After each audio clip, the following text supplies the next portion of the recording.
All right. Good afternoon, traders.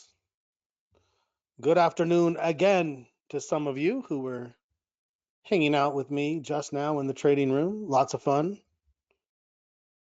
Good to see you again. Hello, Dennis. You is also Thomas. Hello again, Faust. Always good to see the crew show up, bringing good energy. Hi, Buck. Welcome. New name, friendly face, I'm sure. Welcome out, everybody, to the Trade Spoon. I know my slides are off. And that's on purpose because this is 2020. And in 2020, there are no rules. No rules. And as such, I have decided that I am going to go all of 2020. Already been doing it for months with no slides. I am making it up as I go. What? The microphone should be perfect. I'm on the new microphone. Does it not sound fantastic? I am on the good microphone with the little spit shield, like, and everything. It should sound it should be amazing. It should sound like I'm sitting right next to you, whispering in your ear along those lines. Um, uh, okay. Welcome out to the Active Investor Workshop series. Today we're going to talk about salvaging, right? Reversing trades, salvaging trades. And I know some of you are like, I wish you had slides for this one. Yeah, it's going to be better just from the hip. I know it. I have some strong thoughts about salvaging trades, and I have strong thoughts, and there's a philosophy behind it that we have to talk about, right? There has to be an underlying thought process. So that's going to be a big piece of it, and we'll talk about what trades can you even try to adjust or salvage, and in what context. Because, well, we'll get to that. Let's get through this, and then we'll get to it. Hello to you as well, Osama. I've missed you as well. As I said, my name is Scott Beck. I'm the head trading coach here at TradeSpoon. I have been trading for a little over 20 years now. I have been teaching for actually going on 17 of those years. That's a little bit about me. I consider myself an options specialist, so we'll obviously be talking about options when it comes to salvaging a trade. I do have to remind you very specifically that trading can involve substantial risk and may not be suitable for all investors. Please read characteristics and risks of standardized options prior to investing in them. Evaluate any strategy prior to use to understand risk and suitability. You must be aware of the risks and be willing to accept them in order to trade in these markets. TradeSpoon and myself are not investment advisors. We're not registered with the SEC or FINRA as such. It should not be assumed that future trade picks will be profitable or will equal past performance. The information in this presentation is provided solely for general education information purposes. Any strategies discussed, including examples using actual securities and price data, are strictly for illustrative and educational purposes. In order to simplify the math, commissions, fees, margin, interest, and taxes have not been included in the examples used in this presentation. Those costs will impact the outcome of your results and should be considered. Lastly, I and/or the team at TradeSpoon may have a financial interest in the securities presented and the trade picks. Vlad Karpel, TradeSpoon founder, is also an investor and consultant of AOS Inc., which does business as Trading Block and Money Block, a FINRA and SIPC member broker-dealer firm. TradeSpoon and AOS are not affiliated companies, and each firm's material is not endorsed by the other. Can these techniques be applicable only when trading stocks and not getting into options? Actually, it's really the reverse. You could try to salvage, so let's get into it. That's a great starting question. Let's just dive in. I don't know. What do you guys want to see while we start talking? I memean, I don't have slides. We're just going to start talking. Let's watch the futures after hours for a minute while we while we start to chat. It's as good as anything, right? So we can see the day, see what the futures are doing while we're chatting. So can these techniques, any strategy can be potentially adjusted, right? The first thing is, and this should be in your rules, that it should be very specific why you took the trade in the first place.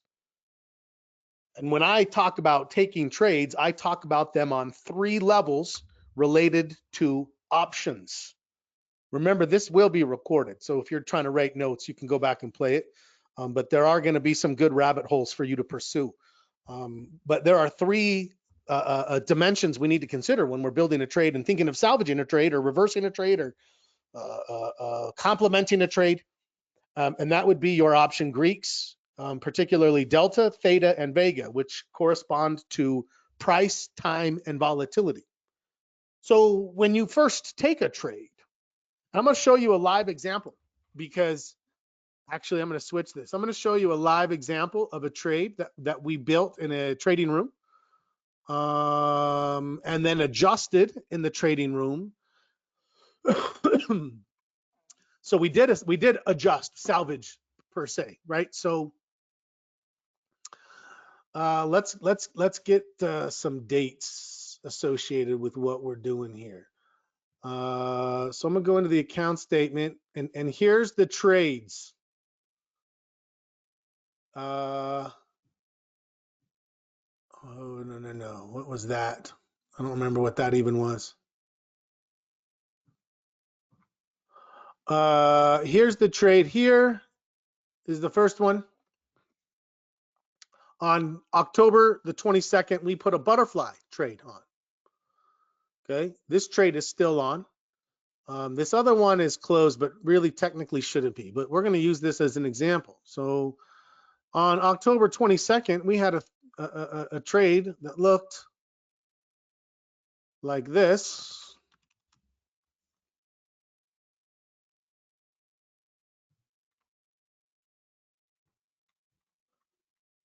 I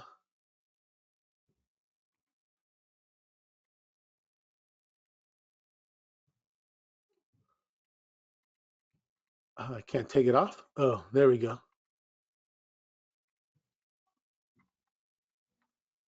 Okay, we had a trade that looked like this because the market was up around 345. So here is the market at that time.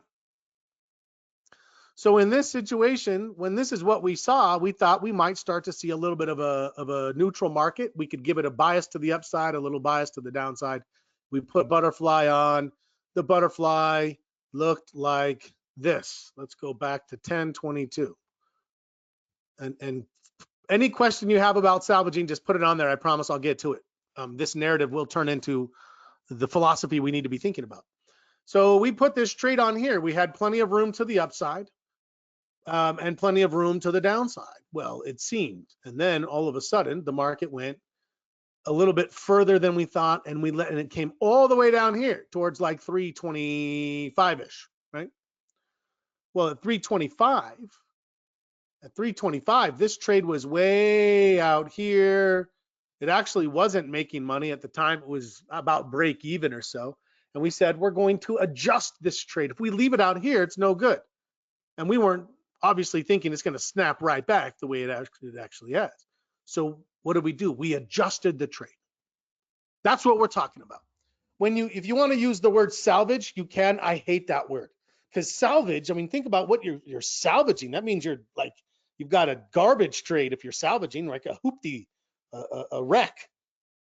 If you have a wreck on your hands, all you're doing is throwing good money at a bad trade. So first and foremost, this cannot be reactive where all of a sudden you decide, hey, what the hell? Let's put a trade on going the other way. Why not? We can just salvage this thing because you've heard people up on webinars or presentation platforms saying, oh, if a trade goes against me, I just salvage it. And it sounds magnificent.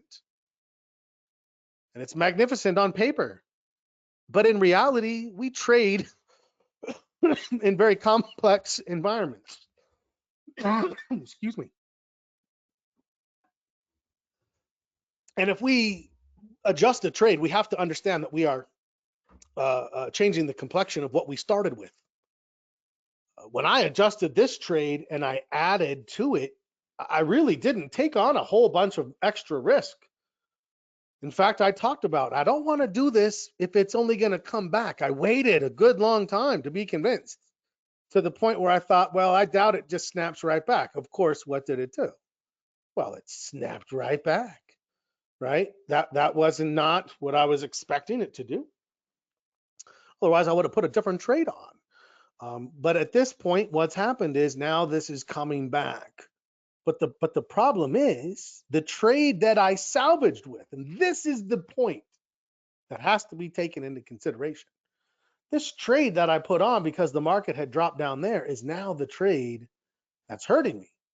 The trade I have is here. Today, making money. This trade's doing just fine. The trade I added here, this is the one, this is where we are, way out here. This is the one that's hurting me. The one that I added, and that's what I want you to think about. So here's a few rules when it comes to trying to adjust. That's the word. Adjust, maybe adapt. Those are good words. Salvage, right? So if I have a stock trade, can I salvage it? Yeah, absolutely. In fact, we talk about a beautiful strategy, a call ratio back spread. There's presentations about it somewhere in the archives of our recorded active investor traders. You can go back and find it. And that's exactly what we talk about using it for, is saying, hey, this is a no cost, no extra risk strategy that lowers your break even and allows you to recover sooner. So let's talk about the context. First and foremost, what's the first strategy? You buy a stock, or let's say you buy an option, a long call. So what's the premise here? The premise is you're bullish. If you're not bullish, why are you buying a stock? Why are you buying a call? That's your first premise. You're bullish. I would hope you have more details than that. How bullish are you? Like how bullish for 5 to 7 days, 5 to 12 days, 2 weeks, 4 weeks, 8 weeks? Are you looking at a daily chart or a weekly chart? I mean, you should have a number of factors that go into the premise, but you need a premise that says, here is what I think. And then there should be a, here is where I'm wrong. Now, if this is a longer term trade, if this is a swing trade, like 5 to 7 days, you don't salvage, you don't adjust usually a swing trade. Swing trade's right or wrong. That's why you're getting a 3-to-1 for it, right? You start adjusting and you start taking on chunks of risk that you really probably weren't anticipating when you first took the trade. You'll notice, if you've ever been to one of my trading rooms in the morning, when I do the active trades, if you're going to buy according to the rules and then add, you have to account for that in the way that you take risk and position size your trade. So we're always looking to establish a risk level going in. Now, that's the first rule. If this is a trade where you've made, when I first put my calendar or my butterfly trade on, I said, oh, I'll for sure adjust it out here. I'll be like, if it goes out here, I'll put another one on and I'll even show what it looks like. So what I did was a planned part of the trade. So if you're going to adjust, the adjustment, now you're not going to definitely adjust, but the adjustment has to be there, where there is a if then variable that says, if the stock drops down to 325, then I'm going to do this. So let me tell you about some of the common adjustments that you'll see people make or talk about making. And one of them is credit spreads. And you see that I trade a lot of credit spreads. Trade a lot of them. Here's something you've never seen me do. Buy back the short leg in order to let the long leg run.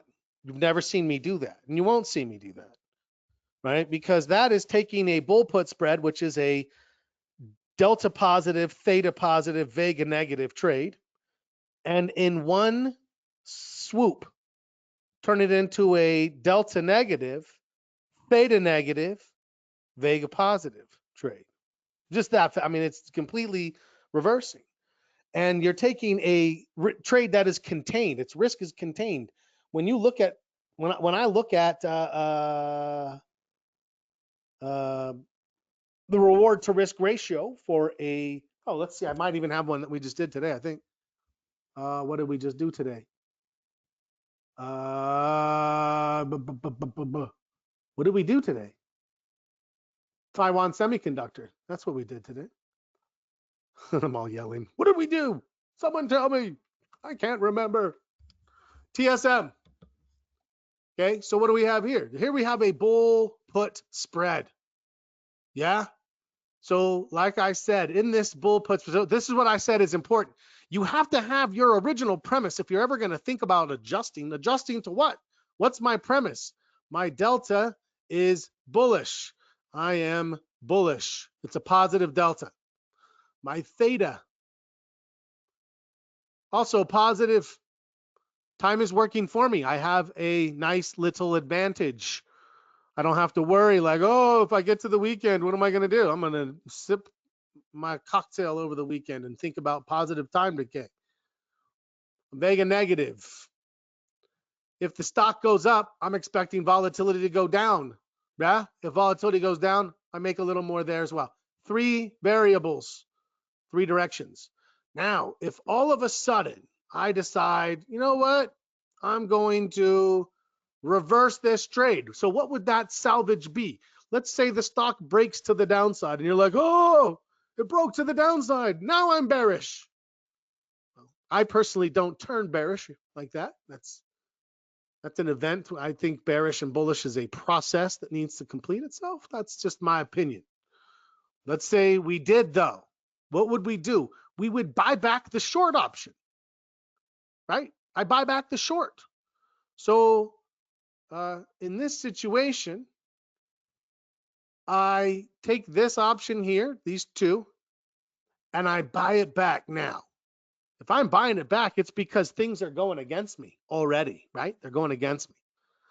If this were to go against me, I'm going to be buying it back for $7 or $8. $7 or $8. That's $8 is $230. That's $460. I have to lose $460.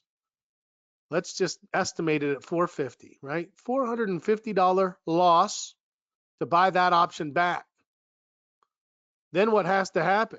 Then this stock now has to drop the other way. Now, the first thing it has to do is it has to recover my $450. That's out here. So it would have to drop to 81 and then keep dropping. And if it keeps dropping, then I start making money. A salvage is not just a quick little like, oh, look, I'm making money the other way now. No, that's not how it works. You'll hear people talk about this in another fashion using the term roll with options. Yeah, everyone's heard that term? Roll. You roll it. Just roll it. What does that mean? I can roll it up. I can roll it out. I can roll it down. I can do both. Well, I can do 2 of the 3, up and out or out and down. I can't roll it up and down at the same time. Those 2 don't work well together, one or the other.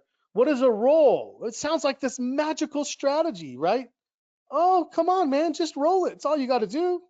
Like, okay, well, what does rolling mean? Rolling means you close the part of the trade that's not working and then extend it by selling something else, selling something further out in time, selling something higher strike in price or lower strike in price.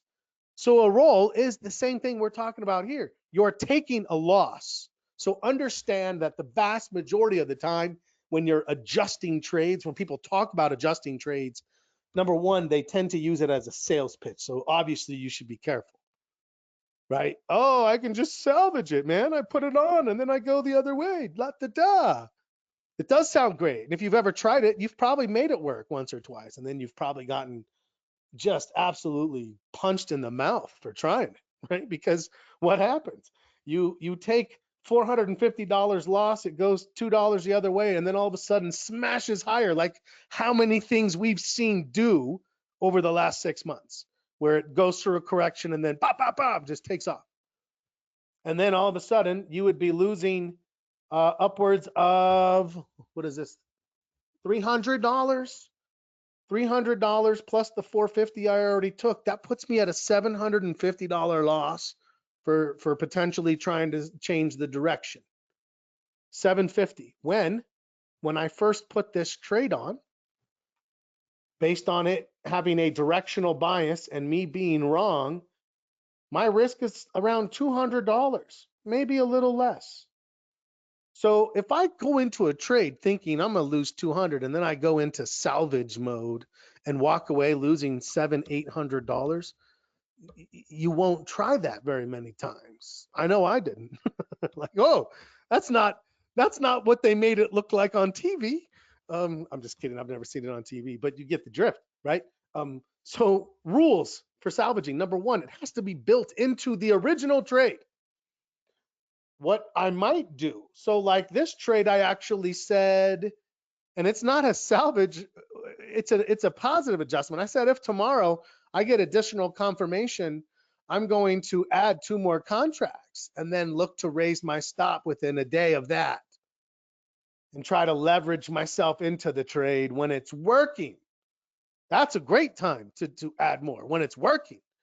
When it's not working, here's the first thing I want you to think about. I want you to think psychologically what's going on. Why are you doing this? This is a little off topic, but it's relevant because we're talking about mindset. But I remember early in my trading, something happened. I don't remember what, and I made a mistake. I don't remember what mistake, but I remember just being pissed off about it. And I obviously we've all been there. And I was like so mad, and I took a piece of paper and I wrote, "Why are you doing this?" Exclamation point, question mark. And I taped it on the wall next to my monitor. Why are you doing this? It was amazing, the results I had from that. I've actually assigned that as a coaching technique many, many times. I've had people take pictures of their little "Why are you doing this?" sign written next to their computers. What's the benefit? The benefit is it starts to force you to evaluate, why are you holding on to this? Are you holding on because your plan says this is on the chart, therefore you should hold on? Or are you holding on because you're nervous that if you sell it today, tomorrow it's going to come back and you're going to regret selling, so you're staying in? It forces you to look at the motivations behind the decisions and the actions. So that's the first thing I want you thinking about is what would motivate you to salvage? If you're just trying to avoid being wrong, we call that loss aversion. And loss aversion leads to myopic loss aversion, which tends to have us focusing on very small periods, one trade at a time. All I see is this one trade, and I don't want to lose on this trade, and I'm going to do whatever I need to do. And then we think, oh, wait, it's a foxhole adjustment, man, right? Like foxhole religion, right? You're too late. If you are reacting, that means you're already losing. And the more you're losing, the harder it is to adjust and or recover. That's absolutely true 100% of the time. That if you have a trade that goes against, I mean, I tell you, I answer this question at least a half a dozen times a week. What will someone do? They'll say, "Oh, Scott, I have this trade and it's gone against me. What can I do?" What can you do? Like I have a magic wand. Well, let me show you what you can do. You can do this magic little trick I know, and all of a sudden you're making money. Isn't that wonderful? Let me show everybody that trick. And I know you're probably thinking, you don't have to be that sarcastic about it, Scott, but I kind of do because, of course, there's no magic trick like that. The more you're losing, the harder it is for you to recover, period.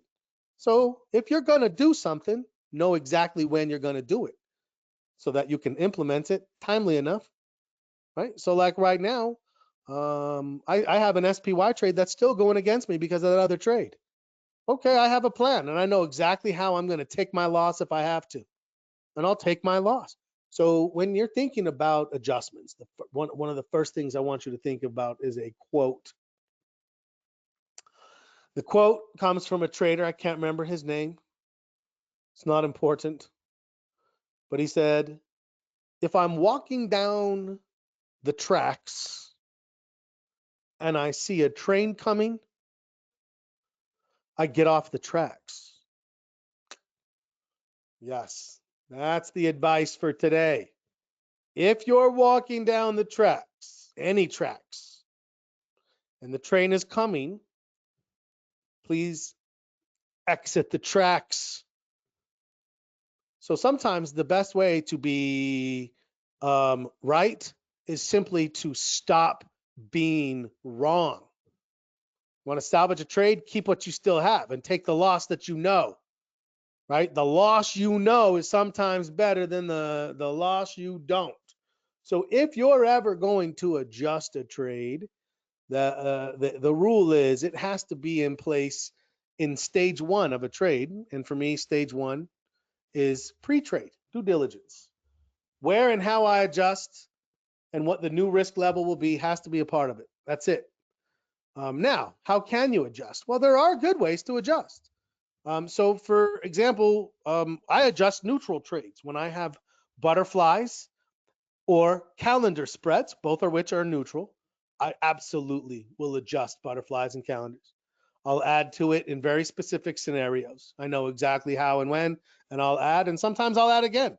And sometimes I'll add a directional component to a neutral, and sometimes I'll add a neutral component to a directional, simply to sustain a trade. What do I want to add? I want to add time decay and negative vega without changing the delta, or I want to maybe even bring a little extra delta in, and I can do that with another trade. But in order to bring those adjustments today, right before I finished the trading room, somebody said, right now I'm delta 150, vega 60, right? Positive delta, positive vega. Um, okay, what would you want to do possibly in a situation like that? And I said, maybe what you might do is bring some balance. And if you're not that bullish, if you think, you look at that and you think, you know what if it goes down a little? Great, put a bearish trade on, add some negative delta to the mix. Now you're adjusting, now you're adjusting the portfolio from a portfolio perspective, but it's the same thought process that we're having here. There should be a reason why you're adjusting. And if your reason is because you're worried that you are over leveraged with delta and you need to bring some negative delta for balance, that's a great reason. I mean, that is a fantastic reason. If you think, oh, I'm Vega heavy right now, what can I do? Well, if you're Vega heavy, you can lower your Vega while adding theta and not touching delta. So you can basically just you can bring it down while actually boosting your theta. That sounds like a fantastic adjustment to me. Those are portfolio level adjustments, and sometimes those can take care of what we need them to take care of. But the hmm. But the fact is you have to have a specific reason, and if your reason is to avoid loss, that's not a good reason. Don't do it. Period. So if you're like, hey Scott, should I adjust this trade? And I say, why? What are you trying to get? I'm just trying to avoid this loss. Then I'd say, no, take the loss. Take the loss, or else draw a line in the sand that does take a loss. You want to give it one more day, put a tight stop on it, and see if it can recover. But there's got to be a line in the sand at some point. And again, the longer we wait to make that decision, the harder the potential adjustment would be.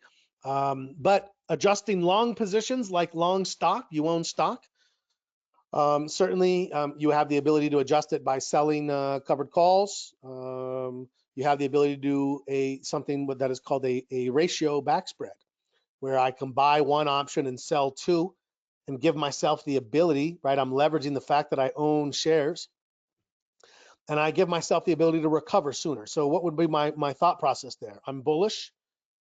It's dropped, but not enough to stop me out, which means it's probably not a swing trade. If it's a swing trade, you're probably just going to stop out if it goes wrong.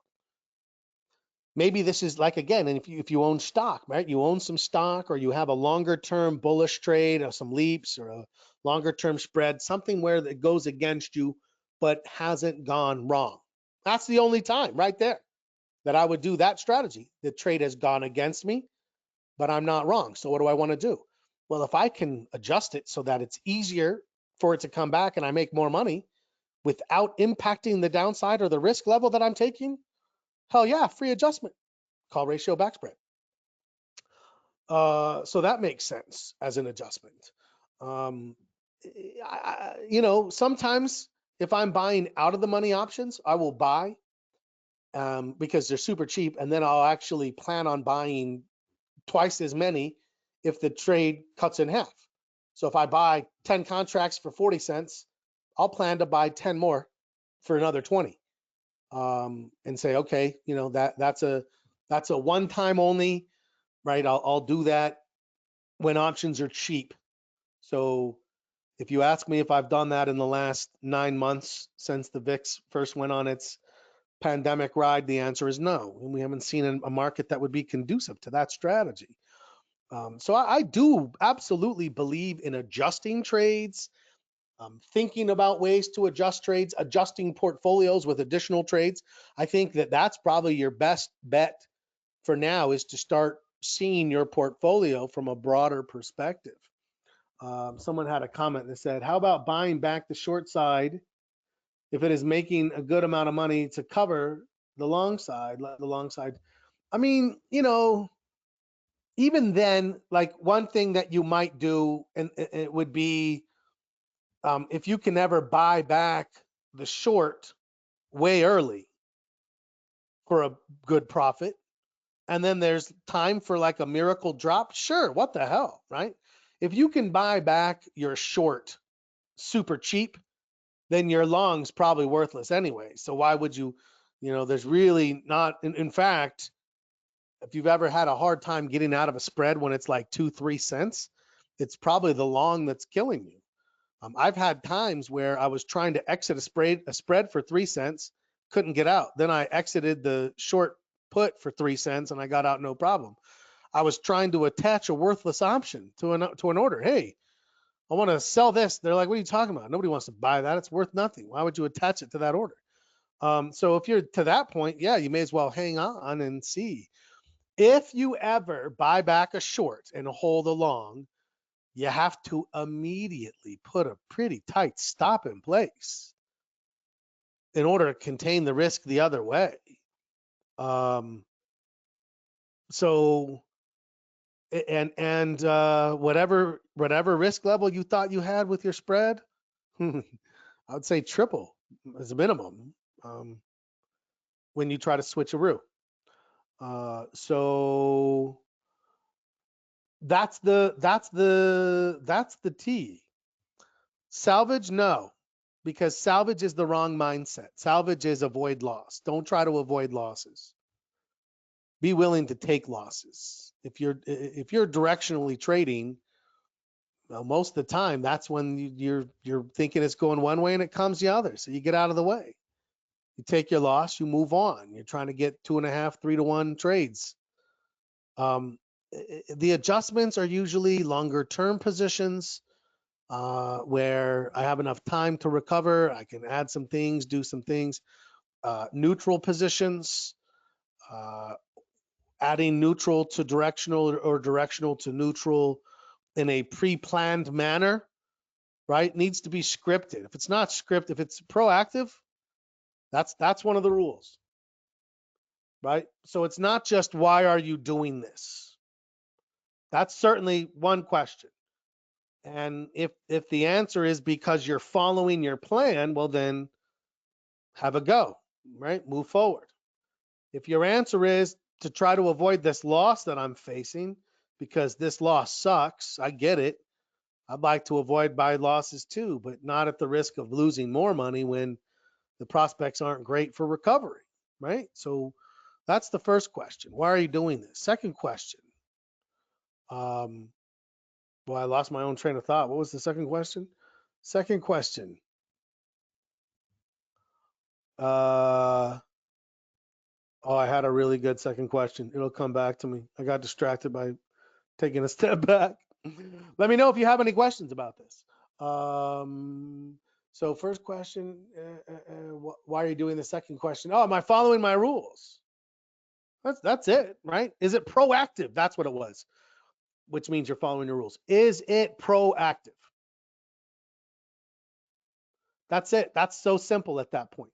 Maybe your motivation is good, right? But if you didn't proactively set a price level or a risk level and determine what adjustment you would make and how you would manage the next piece, meaning you've thought about it in advance. These types of trade adjustments have to be very deliberate.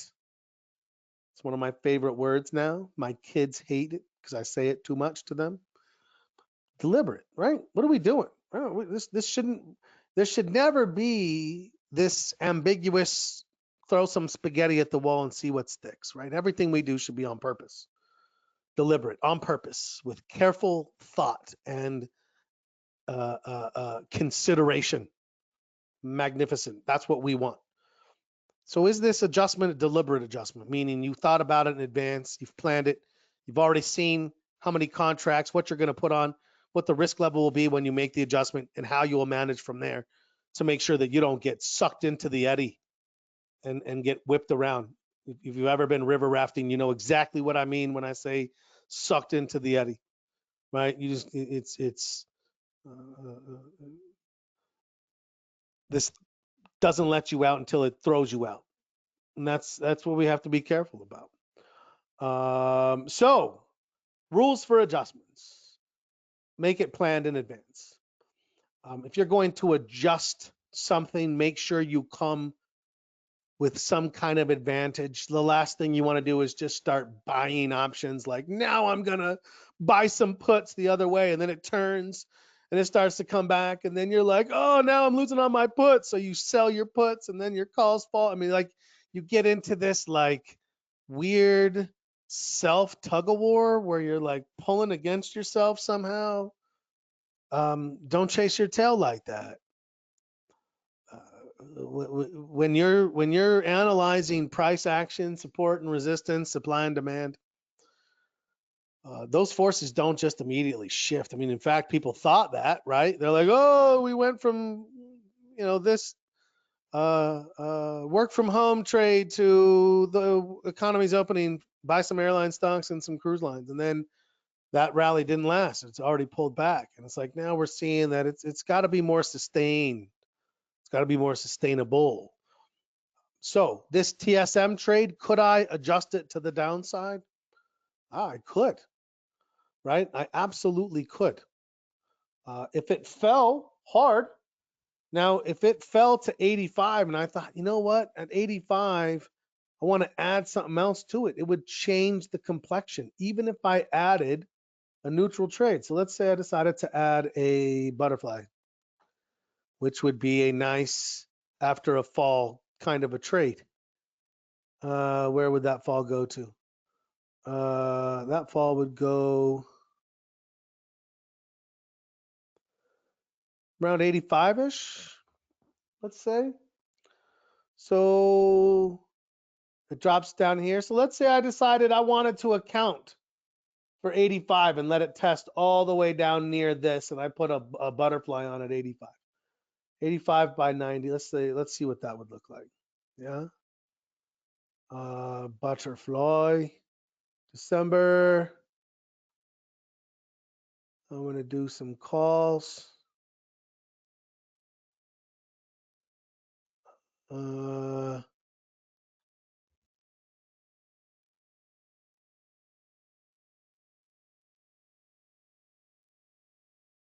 4. So instead of stopping out down here, I decide to put this trade on. Well, you'll notice I'm directionally at risk back here. Even though I adjusted this trade, if it keeps falling, before I was going to get out, but now if it drops to 82, I'm in trouble. If it drops below 82, I'm in trouble. But if it gets to 82, I'm risking about $400. No, that's actually not bad, to be honest. 82 would be, it would have to break below these lows, and then I would get out right somewhere down here. So if it comes down into this range, I could sustain this trade. Now, here's the first thing you have to recognize.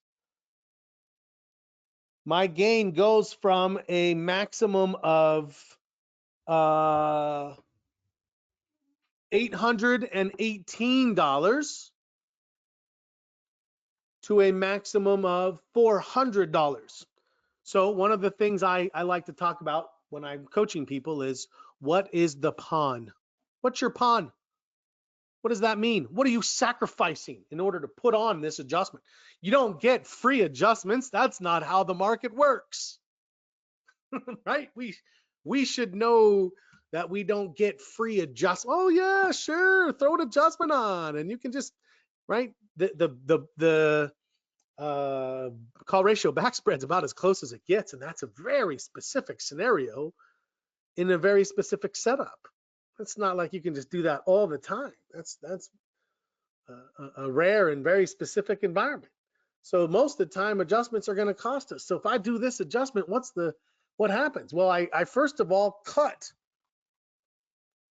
my maximum profit in half, but I do still give myself then this range just in case. So I improve my probability of success. I have a lower range and I have a nice buffer zone here if it just gets stuck. Whereas without this, I would be in a lot of trouble out here between 83 and 87, right? With it, between 83 and 87, I'm just fine. I make money in there. So I improve my probability of success, and I buffer where it is at the time. But in order to do that, I sacrifice the upside. I'm not going to make $800 if it goes up now. I'm only going to make $400. B, I increase my loss to the downside. I'm now losing 400 instead of only 200. Right? So eyes wide open. That's the third rule. Why are you doing this? Question number 1. Number 2, is it proactive? Number 3, are your eyes wide open? Because if all we see is maybe we don't lose, we don't see enough. If we see you have to sacrifice some gain, now when you're right, you're not going to make as much.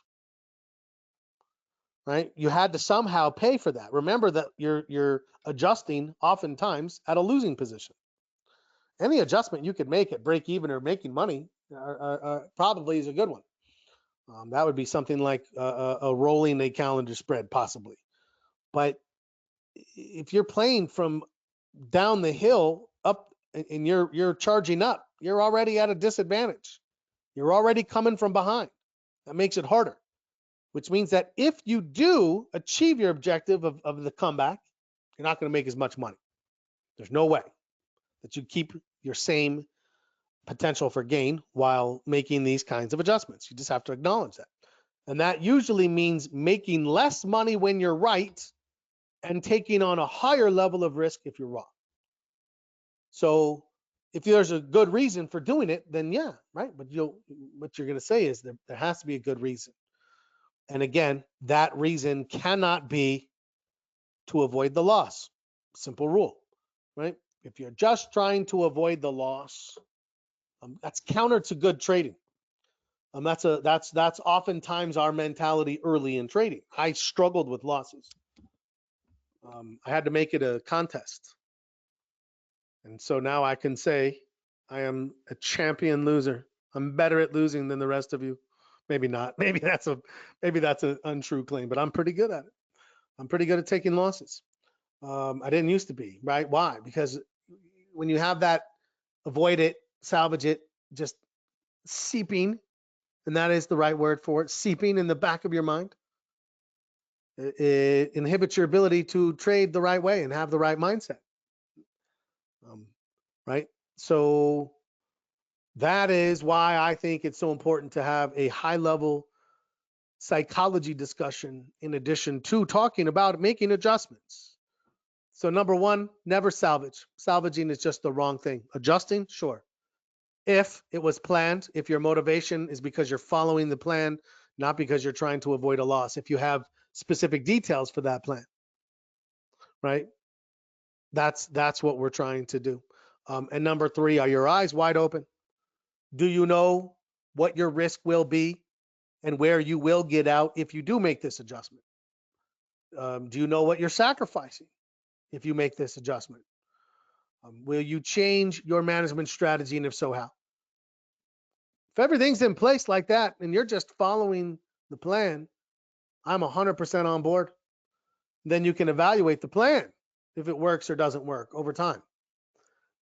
But again, just remember, and if you're ever watching somebody giving a presentation, they're talking about, oh, all I do is this. Yeah, just be thinking to yourself, that's shady, that's suspect, right? There is no such thing as all I do is. Well, usually when you're making a decision with something like an adjustment and things are going against you, you are just simply not thinking the way that you should. You're not as clear, right? Those losses impact. They actually did a study. This is one of my most favorites. It won a Nobel Prize, and they called it behavioral finance. It was in the 1980s, prospect theory. But one of the things they said was they quantified that it hurts almost 3 times more to lose a dollar than um, compared to the pleasure you get from gaining a dollar. 3 times more. So psychologically, loss aversion makes sense, right? You're trying to avoid that pain of losing. So instead of avoiding the pain of losing, let's understand it so we can make it equal footing. I don't want it to feel 3 times worse. It shouldn't feel 3 times worse. These should just be uh, uh, prospects and outcomes, right? Prospects and outcomes, and it shouldn't be that this hurts 3 times more than this is. We need to account for that psychologically. We need to figure out how to level that playing field. So I know we were talking about adjusting trades, but the psychology has to be a component of it, and you need to understand why it needs to be a component of it. And I think hopefully I was able to at least scratch the surface a little bit as far as that goes. So that's it. That is my slideless adjustment / salvage a trade presentation. Please ask your questions now. If you have one, I'm sure somebody else does. Thank you, Phil. I appreciate that, sir. Let me know. It's open. It's now an open door policy or an open door session.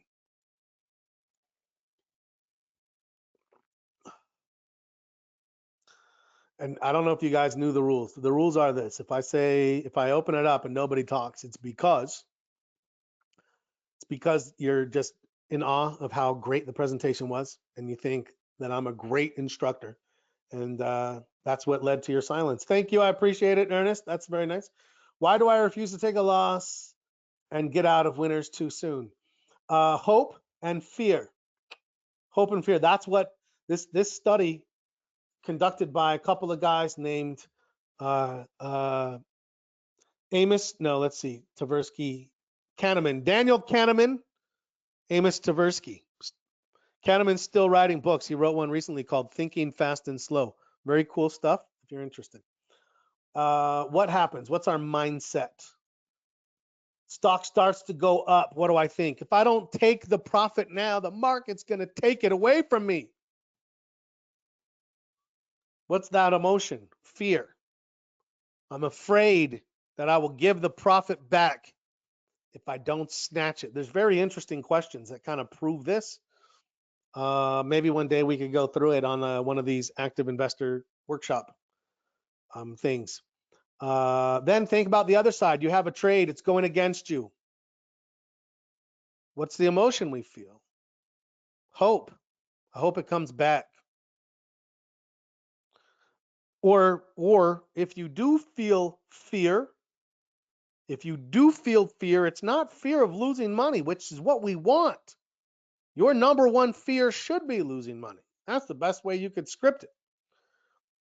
Fear of regret, right? With a side of fear of missing out. Oh, if I sell it today and it comes back tomorrow, I'll be so sad.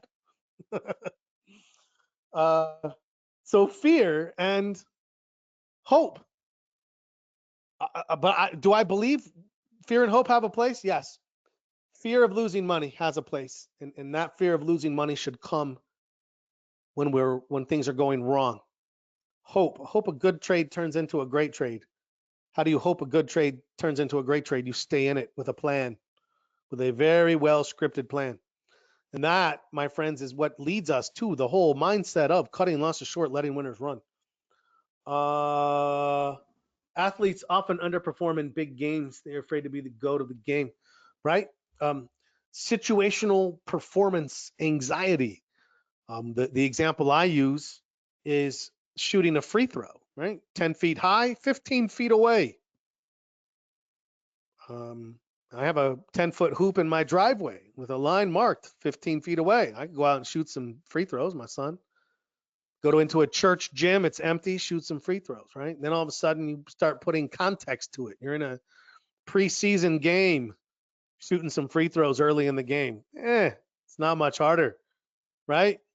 Not a lot on the line. Then you put the more context. It's the championship game. You're down 2 points. If you don't make these 2 free throws, you lose the game. All of a sudden, those 2 free throws took on a very different meaning. And so part of that is us. What is the context that we're creating around our trading? What are our expectations of ourselves, of our trades? Are we letting ourselves down too easily because we're setting our expectations too high too soon? Yada, yada, yada. That's a great comment. I appreciate that.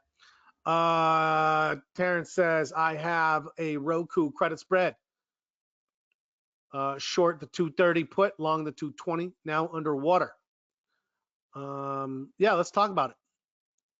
Do you remember how much you paid? If you have the original credit, I will even put that in. That's a November. And that is a 230 by 220. Put spread, now underwater.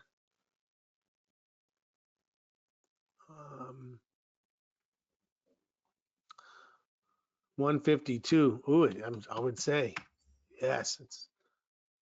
So,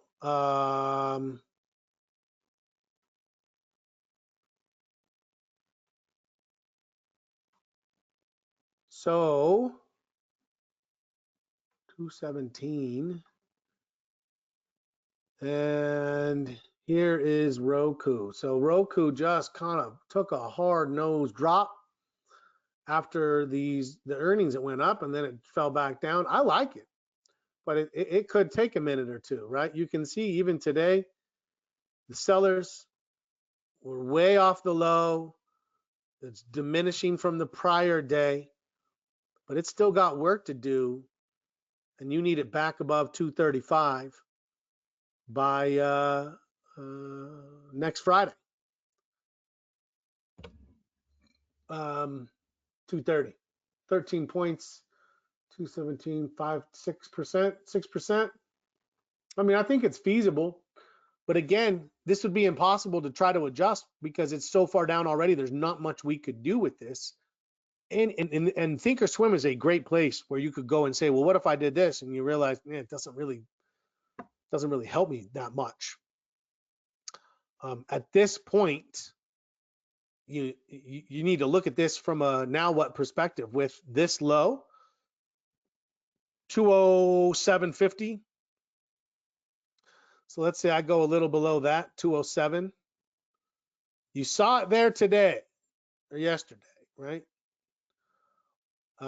So from here to here, let's just say it's 1 contract or 2 contracts. Make the math a little easier. I'm down $1,000 already, right? Almost 1,100. So I'd be risking about $260 to stay in this trade plus time. I mean, this thing is coming to a point where if it's not moving back up by Friday, you're in negative time decay now, right? So that's the next consideration. Anything under here, you need it above 225 to get back to positive time decay and mitigate your loss. So if you think there's a chance to get there, it's worth it, but just understand that where you are right now, it will get worse.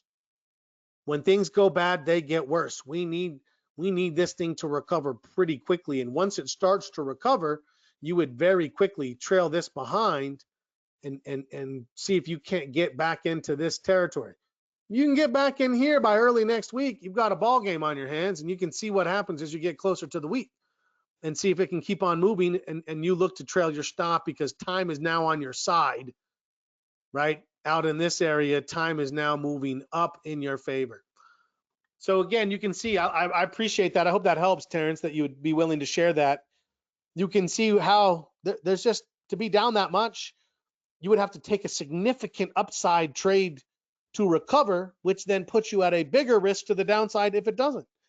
What you want to be doing at this point is drawing a line in the sand, and then once be willing to shut down if it doesn't start moving by the end of the week, because after the weekend, next week, things just really fall apart quickly. There's just a very difficult time for that thing to catch up. So you want to have kind of a sliding scale with trades. As time ticks, if it's working against you, you better be more aggressive. If it's working for you, fine. You have some cushion there. So anyways, there you go, my friend. You got it. All right. Well, that's going to do it for me. Another slideless presentation in the books of 2020. We've got, let's see, another one this month, a couple next month, and then in January, I'll start using slides again. I kind of enjoy just winging it. Like I get on a soapbox roll and I don't know, I have fun with it. I hope you enjoyed it. If you did, come back in 2 weeks. I have no idea what we'll be talking about. I'm finishing my last coffee right now, Osama. It's only 3:30 for me. But yeah, I have no idea. I don't even know until the hour before.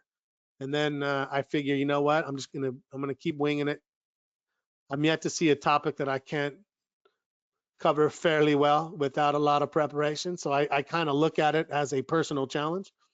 If you disagree though, and say, hey, Scott, maybe next time you should prepare a little better, I'm open to it. Let me know. So anyways, trading room tomorrow afternoon, same time, same place. Let's be there. If you're just coming for these presentations, at some point, I'd highly recommend you give it a try. Sign up for the inside of Tradespoon. Jump in and see what we do in the trading room. We do some cool things. We have some good discussions. It's not just me talking. I mean, it is, but we got a lot of great feedback from other traders, great traders. So come on in. But if not, I'll see you in 2 weeks. Other than that, guys, enjoy the last of the fall weather if you still have it. I have snow. Actually, it looks like maybe it melted, but I had snow. Enjoy your fall weather, and as always, happy trading.